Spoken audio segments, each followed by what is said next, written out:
Hello friends, मेरा नाम है शिवम और हमने क्लास 11th का एक चैप्टर सेट थ्योरी कंप्लीट कर लिया है भाइयों। अब देखो हम सेकंड चैप्टर रिलेशन और फंक्शन की जोश के साथ शुरुआत करेंगे और इस चैप्टर को भी फिनिश करेंगे।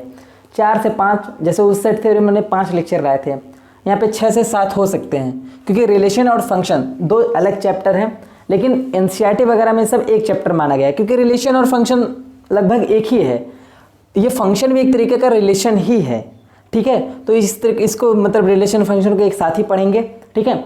आज हम रिलेशन की डिफिनीशन तक नहीं पढ़ेंगे। तो बोलेंगे सर रिलेशन शुरू कब करोगे? मैं कल करूँगा। आज रिलेशन समझने की तैयारी करते हैं, ठीक है। रिलेशन होता क्या है, उसको हम कैसे समझ पाएंगे, उसकी तैयारी करेंगे। हम इन सारे चीज़ों को पहले जानेंगे क्या होता है, तब जाके हम अभी देखो हम सेट को जानते हैं, सेट को ही अभी तक जानते हैं। और सेट के जो आप पहले जब मतलब सेट पढ़े हो, सब सेट पढ़े, मतलब सेट के ही टाइप, मतलब सेट के इर्द गिर्द हम लोग घूमे हैं अभी तक, ठीक है। सेट क्या होता है वही सब सारी चीज़ें पढ़े हैं। लेकिन अब एक नई टर्म ऑर्डर्ड पेयर पढ़ेंगे। इक्वलिटी ऑफ ऑर्डर्ड पेयर क्या होती है, मतलब दो ऑर्डर पेयर आपस में इक्वल कब होंगे, ठीक है। उसके बाद कार्टेशियन प्रोडक्ट ऑफ सेट। देखो भैया ये ना जो है यही है पूरा रिलेशन और फंक्शन का समझ लो बेस। बिना इसके आप सीख ही नहीं पाओगे। ये मोस्ट इंपॉर्टेंट है, कार्टेशियन प्रोडक्ट ऑफ सेट, ठीक है। अब देखो कहानी सब सेट की होगी। मैंने बोला था ना सेट का मस्त यूज है। तो अब देखो रिलेशन में हमेशा हर जगह बोलूंगा सेट सेट सेट, फंक्शन में सेट सेट सेट सेट ही बोलेंगे सब जगह। अब दो सेट का कार्टेशियन प्रोडक्ट निकालना सीखेंगे। प्रोडक्ट मतलब गुणा करना, दो सेट का आपस में गुणा कैसे किया जाता है वो सीखेंगे। 3 सेट का कैसे आपस में गुणा किया जाता है वो सीखेंगे। अब इसी गुणा को हम ग्राफ से मतलब डायग्राम से कैसे रिप्रेजेंट करेंगे वो भी सीखेंगे। और ये कुछ थ्योरम्स हैं, थ्योरम भी बोल सकते हैं आप, प्रॉपर्टीज भी बोल सकते हैं कि ऐसा होता है। प्रूफ की कोई ज़रूरत नहीं है, ठीक है। जहाँ पे ज़रूरत होगी मैं उसका प्रूफ कराऊंगा, ठीक है। बट इसको एज अ रिजल्ट याद रखना हमारे लिए बेनिफिशियल होगा, ठीक है। इसको रखते हैं हम एज ए रिजल्ट। अभी ये हमारा एक क्वेश्चन है, इसी क्वेश्चन की तरफ मैं सारे कॉन्सेप्ट को जो मैं इस लेक्चर में जो पढ़ाने का मोटिव है उसको मैं कवर कर दूंगा। तो बिना देर के सबसे पहले ऑर्डर पेयर की शुरुआत करते हैं। यार ऑर्डर पेयर कुछ नहीं होता। ऑर्डर मतलब एक ऑर्डर में होना चाहिए, एक क्रम में होना चाहिए। पेयर मतलब दो, पेयर मतलब दो, मतलब किसी दो नंबर्स, दो एलिमेंट सेट के अंदर जो होते हैं उसको एलिमेंट बोलते हैं। तो यहाँ पे एलिमेंट लेके ही चलते हैं। किसी भी दो एलिमेंट का एक ऑर्डर में पेयर बना के रख देना है, सिस्टमैटिक व्यवस्था कर देना, जैसे ए और बी। ये एक ऑर्डर पेयर है भैया, एक क्रम में है, सीरियल वाइज है, ठीक है। और ये एक ऑर्डर पेयर है, दो चीज़ है इसमें, दो पेयर। अब देखो एक ऑर्डर ट्रिपलेट होता है, ये हो गया हमारा ऑर्डर पेयर। अब एक होता है ऑर्डर ट्रिपलेट, बहुत सिंपल चीज़ है। ऑर्डर ट्रिपलेट मतलब कुछ नहीं होता, मतलब 3 चीज़ हो एक ही क्रम में हो, मतलब 3 एलिमेंट हो, इसमें 2 एलिमेंट है। अब देखो भैया ऑर्डर पेयर पे ही कहानी, इसमें आप जान लो बस ये ऑर्डर ट्रिपलेट होता है। जब 3 सेट का आपस में मल्टीप्लाई करते हैं तो इस तरीके का रिजल्ट आता है। उसको हम बाद में देखेंगे, सबसे पहले ऑर्डर पेयर को ही सीखते हैं ये है क्या। अब ऑर्डर पेयर भैया हमारा ये है, सीधा सीधा लिख दिया गया।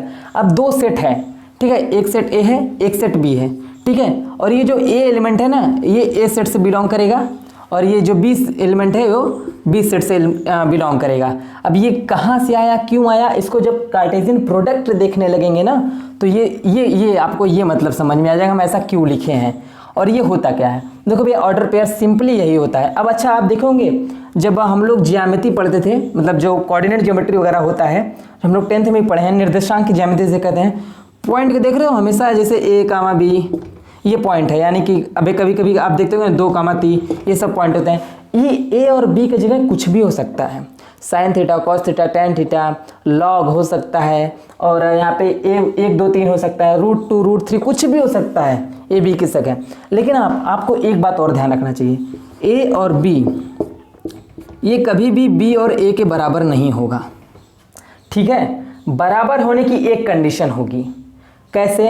देखो इक्वलिटी ऑफ ऑर्डर पेयर मैं यही आपको बताने जा रहा हूँ कि 2 ऑर्डर पेयर इक्वल कब होते हैं। मान लो 2 ऑर्डर पेयर हैं A1 B1 और एक ऑर्डर पेयर है A2 और B2।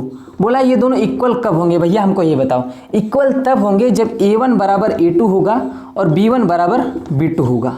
यानी कि हमेशा ये ऑर्डर पेयर, यानी कि यहाँ पे अगर 2 3 है तो ये ऑर्डर पेयर हमेशा 2 और 3 के ही बराबर होगा, कभी 3 और 2 के बराबर ये नहीं होगा, ठीक है। यही तो हम बोलना चाह रहे हैं कि ऑर्डर होना चाहिए, एक सुव्यवस्थित क्रम होना चाहिए, एक फिक्स मतलब क्रम होना चाहिए। देखो एक फिक्स है, यहाँ पे 3 2 हो गया है, 3 2 से नहीं मतलब है, यही तो यहाँ पे सेट गड़बड़ हो जाएगा, क्योंकि यहाँ देखो 2 अगर हमारा सेट ए से बिलोंग कर रहा है तो 3 हमारा सेट बी से बिलोंग कर रहा है, और इक्वल है तो इसमें भी 2 हमारा ए से बिलोंग करना चाहिए, लेकिन ये इसमें नहीं दिखाई दे रहा है, इसमें बी से बिलोंग कर रहा है, तो ये चीज़ गलत हो गई है। ठीक है, तो ये दोनों इक्वल नहीं है। इक्वलिटी का मतलब सिर्फ इतना फंडा है। अब जैसे इक्वलिटी को अब इस मतलब देखोगे ना एनसीईआरटी वगैरह में, मतलब शुरुआत में 2-4 सवाल आपको मिलेंगे कि मतलब ABC का मान निकालो जब ये दोनों ऑर्डर पेयर इक्वल है, ऐसे क्वेश्चंस मिलेंगे। बोलेगा A + B एक ऑर्डर में और 3A + 2B, ये है एक चीज़। ठीक है, ये इक्वल है किसके, 5 और 2 के इक्वल है। ठीक है, बोलेगा ये दोनों इक्वल है। अब इक्वल का मतलब क्या है कि ये बराबर ये है और ये बराबर ये है, हमें A और B का मान निकालना है। ऐसे ही क्वेश्चन आपको 4-5 मिल जाएंगे। ठीक है, अब हो सकता है एग्जाम में भी एक क्वेश्चन चुपचाप आ जाए, तो उसमें कुछ उठाना नहीं, A इसके बराबर कर देना है, यानी कि A + B = 5 कर देना है। अब इसमें कुछ भी करना है, 3A + 2B उठा के 2 के बराबर पुट कर दो, सीधा A और B की वैल्यू आपकी निकल जाएगी भैया। कुछ नहीं करना है। निकालने के लिए कैसे करना है, चलो यहाँ से A की वैल्यू क्या होगी, 5 - B होगी ना, A की वैल्यू यहाँ पे 5 - B होगी। अब यहाँ A की जगह हम 5 - B रख देते हैं। चलो भैया 5 - B। कई तरीके होते हैं इसको सॉल्व करने के, और मैं आपको बहुत सारे तरीके बताऊंगा। जैसे जैसे चैप्टर पास होते रहेंगे, 2 इक्वेशन को सॉल्व करने के कई तरीके होते हैं, क्रॉस मेथड होता है और अभी बहुत सारे मेथड होते हैं जो मैं आपको बताऊंगा। ठीक है, अब इसका 3 × 15 -3B + 2B बराबर यहाँ पे बराबर 2। ठीक है, यहाँ पे अब क्या हो गया, ये दोनों क्या हो जाएगा, -B और 15 उधर चला जाएगा, 2 - 15, तो ये कितना आएगा, -13 और -B, यानी कि B की वैल्यू क्या आई, 13 आई। 13 इसमें पुट कर दो। ठीक है, A + B बराबर हमारा 5 था, अब 13 इसमें पुट कर दो। जब A उधर चला जाएगा, 5 - 13 हो जाएगा, क्या आएगा, -8 आएगा। तो ऐसे ही बहुत सारे क्वेश्चंस को आप सॉल्व कर सकते हैं। ऑर्डर पेयर की सिर्फ कहानी इतनी थी। ऑर्डर पेयर मतलब AB ऐसे लिखा रहेगा। अब ऑर्डर पेयर हमने बताया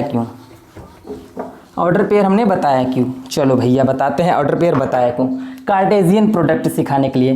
कार्टेशियन प्रोडक्ट क्या होता है, मान लो एक सेट A है एक B है, इन दोनों का प्रोडक्ट को ऐसे डिफाइन मतलब ऐसे इन दोनों के गुणा को ऐसे लिखते हैं, A × B, ऐसे पढ़ेंगे A × B, ऐसे इसको पढ़ेंगे। पढ़ने का एक तरीका है, इसको नहीं पढ़ेंगे A × 2 A × B, ऐसे नहीं पढ़ेंगे, A × B ऐसे पढ़ेंगे। देखो 2 मल्टीप्लिकेशन होता है। अब आप लोग 11th में आ गए हो, स्टैंडर्ड क्लास में आ गए हो। ठीक है, तो दो प्रोडक्ट आपको पढ़ने को हमेशा मिलेगा, एक मिलेगा क्रॉस प्रोडक्ट, एक मिलेगा डॉट प्रोडक्ट। जब आपको वेक्टर वगैरह पढ़ाएंगे वो तो है 12th में, बट कहीं कहीं इसकी झलकी आपको 11th में हम दे देंगे।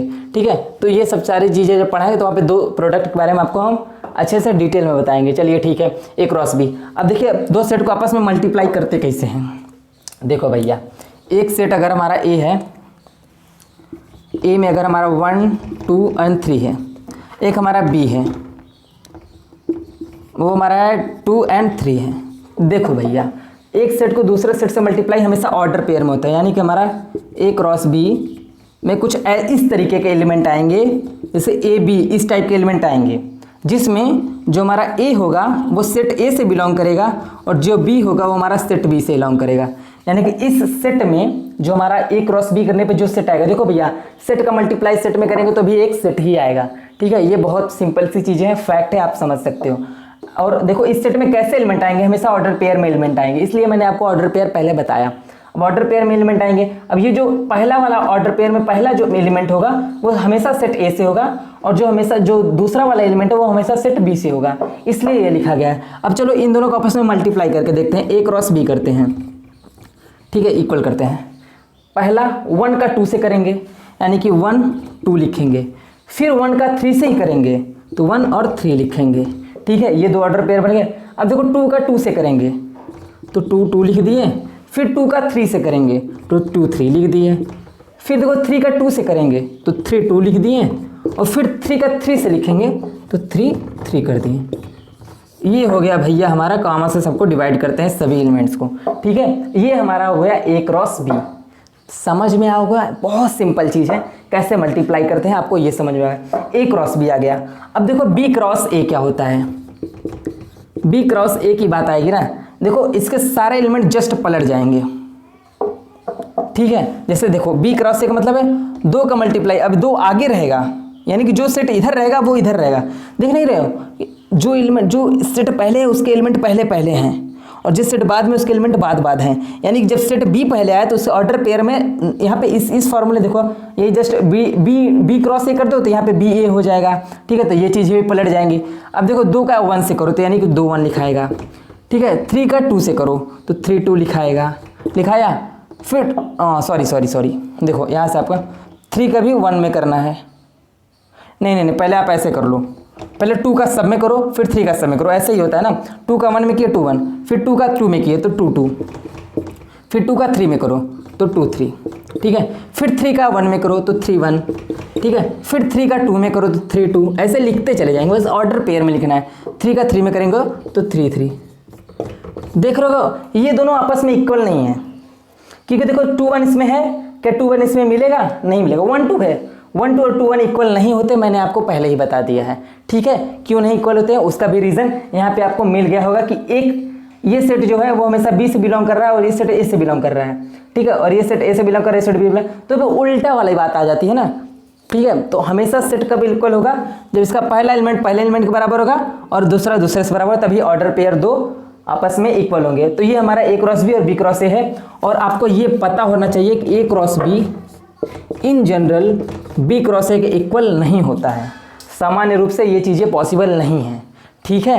अब जैसे आप बोलोगे सर मल्टीप्लिकेशन तो आपस में होता है, जैसे देखो 2 इंटू 3 करेंगे या फिर 3 इंटू 5 करें तो मतलब 3 इंटू 2 करें, ये दोनों आपस में देखो इक्वल होता है। लेकिन देखो यहाँ पे ये क्रॉस वाली चीज़ है और ये डॉट चीज़ है। जो हम लोग नॉर्मल मल्टीप्लिकेशन करते हैं ना वो डॉट मल्टीप्लिकेशन करते हैं, यह बात याद रखना।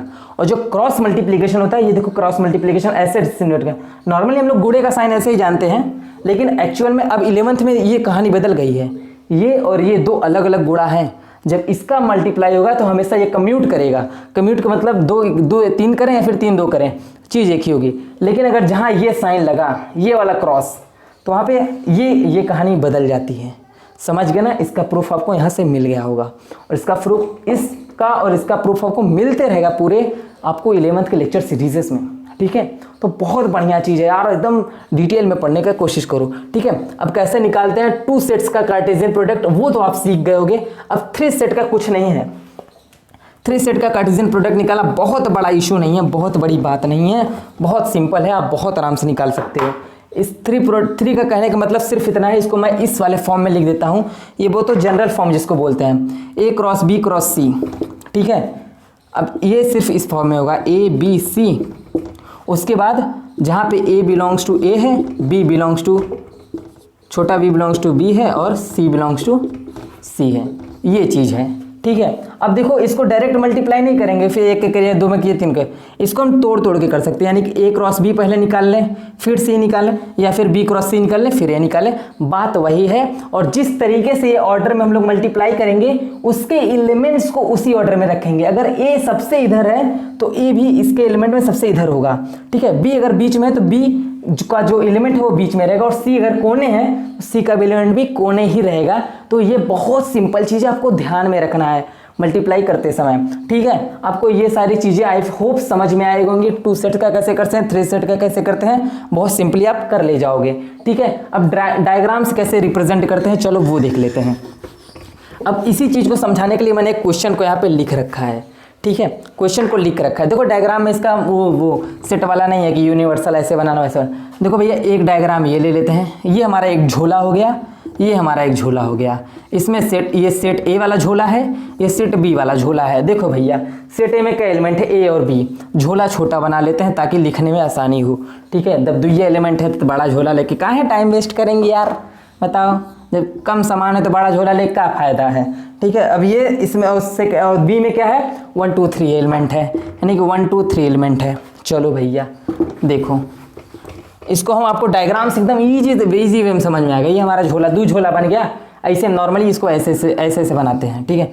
अंडा टाइप 2 अंडे, ठीक है, 2 अंडे।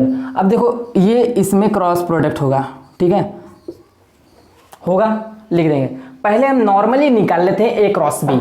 नॉर्मली हमारा ए क्रॉस बी हम निकाल लेते हैं। कैसे निकालेंगे भैया, A1, ठीक है, आपको तो निकालना है तो अच्छे बता दें। फिर A2,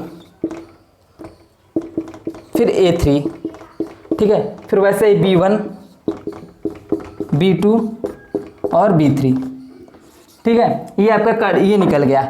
अब देखो भैया इसी से हमको डिसाइड करना है इसमें कैसे होगा। A1 यानी A जो है 1 पे गया है, यानी कि A 1 पे गया है, ठीक है, ऐसे लिखो। फिर क्या है, A 2 पे भी गया है, यानी कि जो A है वो 2 पे भी गया है।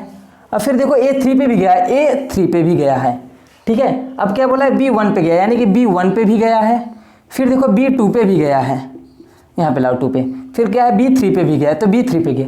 तो ये चुपचाप सिंपली डायग्राम से ये आप डिनोट कर दिए A क्रॉस B, ठीक है, ऐसे ही करते हैं। अब बोलेगा A क्रॉस A करना है, तो A क्रॉस A कैसे करेंगे। A क्रॉस A का मतलब कुछ नहीं है, देखो भैया A क्रॉस A का सिंपली मतलब ये है कि A यहाँ पे भी A है और यहाँ पे भी A है। इसका जो देखो A क्रॉस A में भी A और A ही एलिमेंट आएगा, जो भी A बिलोंग्स टू हमेशा A ही होगा, ठीक है। जैसे यहाँ पे दिया है ना, A क्रॉस A निकालो, B क्रॉस B निकालो, A क्रॉस B हम निकाल लिए और B क्रॉस A भी हम निकाल लेंगे, जस्ट उसके एलिमेंट्स को पलट देंगे, काम हो जाएगा। यानी कि ये दोनों चीज़ें आप बहुत सिंपली कर ले जाओगे। A क्रॉस A का मतलब क्या होता है, A क्रॉस A का मतलब सिंपल इतना होता है कि ये एलिमेंट, ये हमारा A B है, A B है ना, हाँ, ये सेट A या B है और A B से ही मल्टीप्लाई करना है। देखो ऐसे भी दिखा सकते हैं और इसको ऐसे भी दिखा सकते हैं। देखो क्या करना है, कुछ नहीं करना है, A का A से करो, फिर A का B से करो, फिर B का A से करो, फिर B का B से करो। सिंपल चीज़ मिल गई आपको, मिल गई ना। A क्रॉस से यही है। अब यही डायग्राम से भी देख लेते हैं कैसे होता है। डायग्राम से बहुत सिंपल है यार, बहुत ईजी, ये वे में आप डायग्राम से आप समझ सकते हो। ये हमारा एक डायग्राम है, ये हमारा डायग्राम है, यहाँ पे A B है, यहाँ पे A B है, देख रहे हो। पहले A तो A पे जा रहा है, गया, ठीक, A का क्रॉस A से हुआ। फिर क्या बोला, A B पे भी जा रहा है, A है जो वह B पे भी आ गया। फिर B बोल रहा है A पे जा रहा है, फिर B A पे गया। ऐसे दिखाना है आपको, B पे जा रहा है, तो ऐसे ही डायग्राम से आपको दिखाना है। आपको कई सारे क्वेश्चन में से बोलेगा डायग्राम से दिखाओ, डायग्राम में दिखाओ, तो डायग्राम में ऐसे दिखा दो भैया, सो हो गया। आपको A क्रॉस A निकलना गया, B क्रॉस B भी आप सिंपली निकाल लोगे यार। मैं तो बैठे बैठे बता सकता हूँ। 1 क्रॉस 1, देखो 1 1 1 2 1 3, फिर 2 1 2 2 2 3 3 1 3 2 3 3, ऐसा जो निकल जाएगा। अब देखो एक सिंपल सी बात बताते हैं, ये इंटरसेक्शन वाली कहानी तो आप बहुत आराम से निकाल लोगे। A क्रॉस B निकालो, B क्रॉस A निकालो, दोनों में जो कॉमन ऑर्डर पेयर होगा, जैसे वहाँ पे ये भी एक एलिमेंट है भैया, ये देखो, या आप ये जान लो किसी दो सेट के कार्टेशियन प्रोडक्ट का जो एलिमेंट होता है वो ऑर्डर पेयर होता है। सिंपली बात देखो, ये है हमारा दो सेट है, मान लो AB सेट है, इसका हम लोग कार्टेशियन प्रोडक्ट कर रहे हैं ये चीज़, तो देखो हमारा जो ये एलिमेंट आ रहा है वो ऑर्डर पेयर में आ रहा है, ठीक है। ये चीज़ बहुत सिंपली आपको, हमको लगता है समझ में आ गई होगी, ठीक है। बहुत तेज तर्राक हो, इसको निकाल के दिखा दें क्या, चलो निकाल के दिखाई देते हैं, बहुत सिंपल चीज़ है। A क्रॉस B करते हैं, A क्रॉस B तो यार आप वहीं को किए थे, मिटा दिए, चलो कोई बात नहीं, फिर से निकाल लेते। A1 A2 A3 B1 B2 B3, ठीक है। A क्रॉस A और B क्रॉस A निकाल लेते हैं। 1A 1B 2A 2B 3A 3B, ठीक है। सिंपली आपको ये दिख गया होगा। A क्रॉस B अभी जस्ट निकाले थे, B क्रॉस A जस्ट पलट दिए हैं, ठीक है। बहुत सिंपल चीज़ है, इसका फिर इधर मल्टीप्लाई किए हैं। चलो अब देखते हैं, अब वो क्या बोला हमारा A cross B intersection B cross A, मतलब इन दोनों सेट में जो कॉमन एलिमेंट होगा वो लिखना है। दुनिया का आप ये तो जानते हो ना, A cross B not equal to B cross A होता है। जब not equal to B cross A होगा तो दोनों में जब कॉमन एलिमेंट है ही नहीं, जब कॉमन एलिमेंट है ही नहीं तो ये क्या होगा, ये फाई होगा, ये नल सेट होगा, एम्प्टी सेट होगा, इसमें कोई भी एलिमेंट नहीं आएगा। आप देख सकते हो इसमें जो एलिमेंट है क्या इसमें है, एक भी नहीं है। तो जब दोनों कॉमन है ही नहीं तो ये हमेशा फाई होगा कि नहीं होगा ना, तो ये फाई होगा। इसका आंसर ये है। देखो भैया अब एक चीज़ और बताते हैं, ये बहुत सिंपल चीज़ है। बोला है पहला तो ए बी फाइनाइट सेट होना चाहिए। देखो ए बी फाइनाइट और इनफाइनाइट में हम आपको क्या बताते हैं, इन सेट में अंतर। इनफाइनाइट सेट होगा तो हमारा उसमें नंबर ऑफ एलिमेंट्स काउंटेबल ही नहीं है, तो हम काउंट ही नहीं कर पाएंगे, समझ ही नहीं पाएंगे कि क्या चीज़ है। अगर हमारा ए और बी फाइनाइट है, जैसे ये देखो फाइनाइट है, अपना हम काम इजीली कर ले रहे हैं। जब इनफाइनाइट होगा तो मज़ा नहीं आएगा, ठीक है, तो इसलिए हम पहले इंडिकेट कर देंगे कि हमारा ए बी फाइनाइट सेट होना चाहिए। जब फाइनाइट सेट होगा, अब क्या बोला है, पहले जो ए क्रॉस बी में जितने एलिमेंट होंगे उनका हम अलग अलग मल्टीप्लाई मतलब करके कर सकते हैं। जैसे देखो यहीं पे आपको उदाहरण दिखा सकते हैं। देखो भैया ए क्रॉस बी है, ये हमारा ए क्रॉस बी है। देखो क्या बोला है, number of A cross B equal to N of A cross N of B. मतलब इसमें देखो एलिमेंट कितने नंबर हैं ए क्रॉस बी में, 1 2 3 4 5 6 हैं, 6 लिखो।